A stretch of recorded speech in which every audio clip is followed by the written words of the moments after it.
Hello, my unique queens. Welcome back to my channel. In today's DIY, we are going to do a transformation of this denim shirt dress that I got from Rue 21 over a year ago that I can no longer fasten. You can always use any shirt with this DIY, but let's go ahead and get started. So I purchased some lace fabric from my local Joann's, and I used a 40% off coupon. I cannot tell you how much I spent on it, but it was not very much. Not very much at all. And I only got a half a yard, and then you're going to, of course, need some pins, scissors, and a sewing machine. So now what I'm going to do is, of course, cut the back out of the shirt. And I want to make sure that I go right on the seam line. You do not want to cut the seam line because, of course, your shirt will start to unravel, but definitely cut as close as you can to it.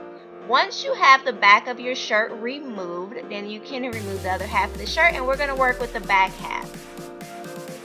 Place the back half of your shirt on top of the lace in the direction that you want the pattern to flow downward. Now, we're going to cut this with definitely an inch of sewing seam allowance, plus I'm adding another ½ inch on both sides for me to be able to finally button the front close. So depending on the type of shirt you're using, you may not need to add any extra on the sides, but just your seam allowance, or you may want to do a little less if it's a men's shirt and you're trying to make it smaller.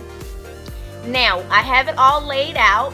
It is inside out, and I'm going to pin the lace all the way around, following the stitching from how the shirt was sewn. Now, you want to make sure that you fold your lace over, because since lace is very thin, you definitely need to fold it over so that way you get a nice, good grip of it when you're sewing it on your sewing machine. If you do not have a sewing machine, you would have to hand sew this, and it probably would take forever, so I would not recommend doing that. And it may work if you use a very sturdy fabric glue. It may turn out very well.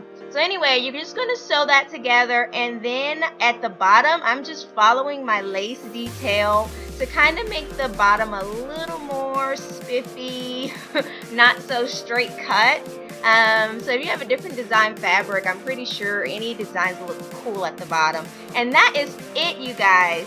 This is a transform shirt. As you can see, I can button it all the way down. I never buttoned that last button though. But anywho, it turned out amazing. I absolutely love it. I hope you guys enjoyed this video and this tutorial. Don't forget to like, comment, share, and subscribe. And if you try this DIY out, definitely share your results with me. I'm so excited to see that you guys have been doing a lot of my DIYs. As always, ladies and gents, be unique. See you next week.